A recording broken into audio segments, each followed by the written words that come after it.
Dans le centre de Tel Aviv, l'immense place Habima peine à contenir la foule, tant les manifestants sont nombreux. 80 000 au moins, selon les médias, et un mot qui résonne plus fort que les autres.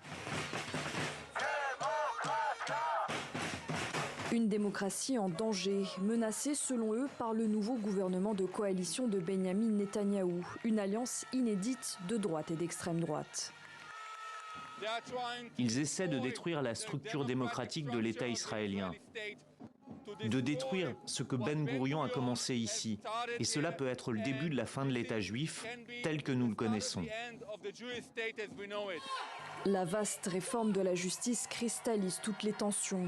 Présentée au début du mois par le garde des Sceaux Yariv Levin, elle prévoit notamment d'affaiblir la Cour suprême et de politiser les nominations des juges et des conseillers légaux.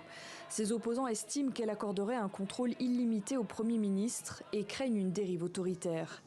Dans la foule également, des défenseurs des droits LGBT inquiets de la présence au gouvernement de ministres ouvertement homophobes. La situation dans notre pays est très préoccupante. Des communautés sont en danger. Aujourd'hui, c'est eux, mais demain, ça sera peut-être moi. Nous devons rester unis. Je suis inquiet pour l'avenir de ma fille. Je veux qu'elle soit libre de faire ce qu'elle veut dans son pays.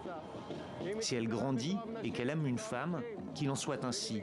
Si elle grandit et qu'elle aime un Palestinien, qu'il en soit ainsi aussi.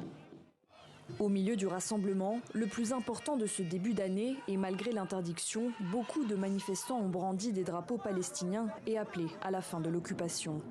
Ils ont aussi réclamé la démission du Premier ministre Benyamin Netanyahou, de retour au pouvoir et toujours poursuivi dans plusieurs affaires de corruption.